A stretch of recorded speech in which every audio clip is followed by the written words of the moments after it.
Keïta, père de l'indépendance, se dirige vers la capitale de retour d'un voyage. En périphérie de Bamako, à une quinzaine de kilomètres du centre, son convoi est stoppé par un barrage. Monsieur le Président, voulez-vous vous mettre à la disposition de l'armée? Lui demande alors le lieutenant Tchekor Bagayogo. Le président se rend et aux alentours de 11h30, il est amené à bord d'un blindé jusqu'au centre-ville. Les revendications des putschistes sont précises. Que le président Modibo Keïta renonce au socialisme qu'il a prôné depuis l'indépendance et se sépare de ses principaux collaborateurs. Le président Modibo Keïta leur donne une réponse négative. Nous sommes dans un pays de droit et de démocratie. Nous respectons depuis l'indépendance la volonté populaire. C'est le peuple qui a opté pour le socialisme. Le socialisme n'est donc pas mon choix à moi tout seul. Demandez au peuple ce qu'ils en pensent. Quant à mes collaborateurs, je leur fais confiance. Leur a-t-il lancé. Les putschistes menés par le lieutenant Moussa Traoré annoncent alors sur les ondes de Radio Mali que l'heure de la liberté a sonné et que le régime dictatorial de Modibo Keïta a chuté. Ainsi donc, 8 ans de régime socialiste s'achèvent au Mali. Peu après, le président déchu est transféré dans un camp militaire à Kidal, dans le nord du pays. Avec lui, 40 responsables de l'USRDA, Union soudanaise Rassemblement démocratique africain, sont également déportés à Kidal et à Taoudéni. Après leur prise de pouvoir, les putschistes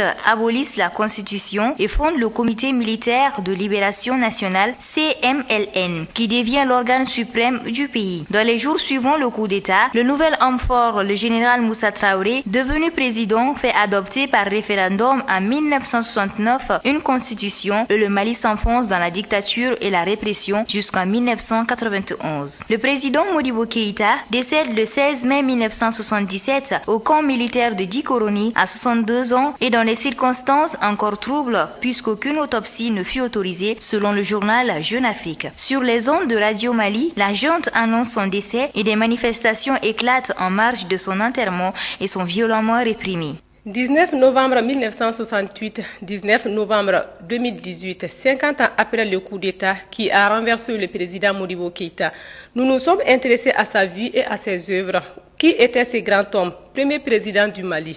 Le journaliste et écrivain Daouda Tekete nous parle du président Modibo Keïta.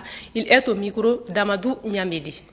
C'est un pan et non des moindres de l'histoire du Mali qui marque une rupture avec le combat pour la souveraineté nationale, pour l'incarnation du panafricanisme dans l'esprit des Maliens, pas seulement dans leur esprit, mais que ce soit aussi le fondement, un des piliers et non des moindres de leur combat pour la sauvegarde de la dignité humaine. Effectivement, le 19 novembre 1968, un coup d'État militaire perpétré par 14 officiers a mis fin au régime de Modibo Keïta, le père de l'indépendance du Mali, je me permets l'expression, qui a conduit le pays à l'indépendance le 22 septembre 1960. Modibo Keïta est un homme d'une envergure qu'on ne peut jamais cerner complètement. Il a fait en sorte que, d'abord, le Mali soit porté sur un piédestal, tant sur le plan national, avec son combat pour la souveraineté nationale, que sur le plan africain et même mondial.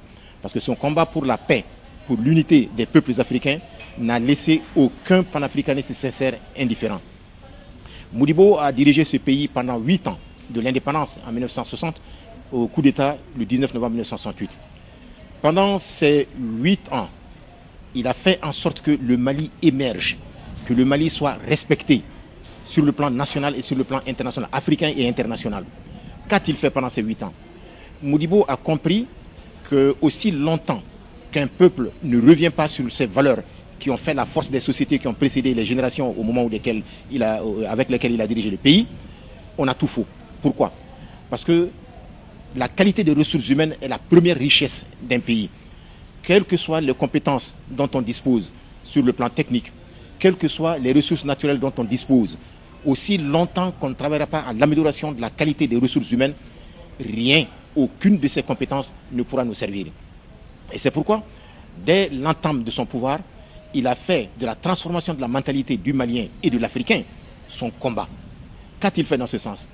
C'est à ce moment que, de cette période que part la réforme de 1962, qui a fait en sorte que le taux de scolarisation, par rapport à l'accès d'abord, le taux de scolarisation du Mali passe de 7% au moment de notre accession à l'indépendance, à la fin du premier plan quinquennal en 1966, à 23%.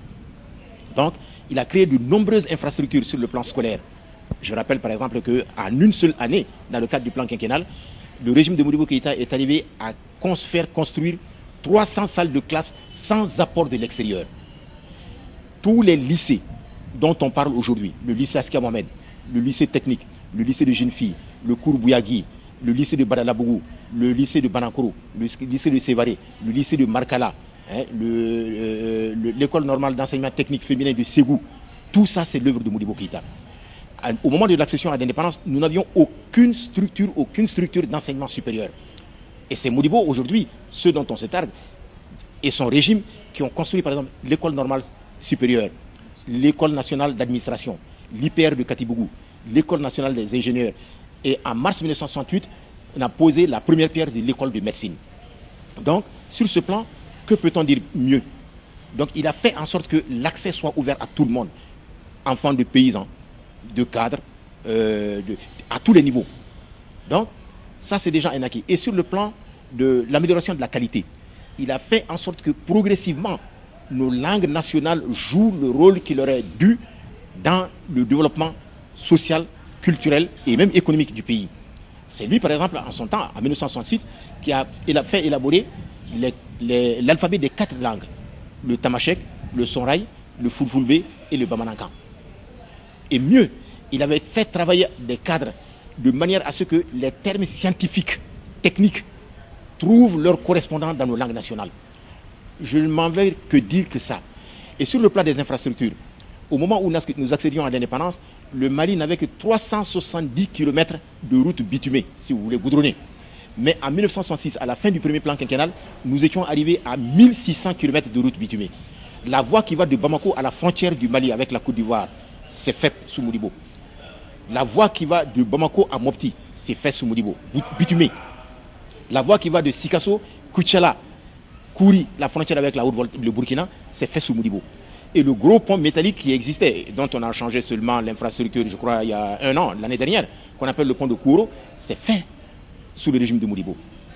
Ensuite, dans le domaine de la navigation aérienne, Air Mali sous Modibo disposait de 18 avions. 18 avions qui étaient tous pilotés le jour du coup d'État en 1968. Tous ces 18 avions étaient pilotés par des Maliens. Le personnel à bord, comme le personnel au sort, était exclusivement malien. Donc, et ensuite, la Comanav, c'est Modibo. La régie des chemins de fer, c'est Modibo. Donc, quel domaine existe-t-il où Modibo n'a pas laissé son empreinte? Et tout ça, ça a été fait à partir des compétences et des ressources maliennes. Certes, avec quelques appuis de l'extérieur, comme il a dit, l'appui de l'extérieur ne peut être qu'un appoint, mais c'est l'effort interne qui est le mieux indiqué. Donc, ensuite, dans le domaine de la transformation de la mentalité, il avait créé beaucoup d'institutions qui allaient dans ce sens-là. Regardez aujourd'hui dans la situation, quand vous voyez le comportement des jeunes, chacun fait ce qu'il veut. Mais à l'époque, avec la milice populaire, dont on ne parle pas des bienfaits, malheureusement quand on dit bon, ils ont fait des excès, mais sous la milice populaire et la brigade de vigilance, tu ne peux te permettre aucun comportement déviant dans la rue. Aucun. Ils étaient là et 24 heures sur 24, ils veillaient sur le comportement des gens. Pas seulement dans le sens de la répression, mais d'abord et surtout sur l'éducation. Le mouvement pionnier et les centres d'éducation civique fondés sur les centres d'animation rurale, tout ça, ce sont des réalisations de Modibo qui avaient permis au Mali de s'autosuffire. Dans le domaine agricole, l'Office du Niger, l'opération Riz Mopti, l'opération Pêche Mopti, tout ça, c'est des choses qu'il avait conçues pour que nous arrivions progressivement à une véritable autosuffisance alimentaire. Il n'y a pas un secteur de la vie nationale, tant sur le plan politique, économique que culturel, qui ne marque pas qui n'est pas marqué de son sceau par les actions posées par Modibo Keïta.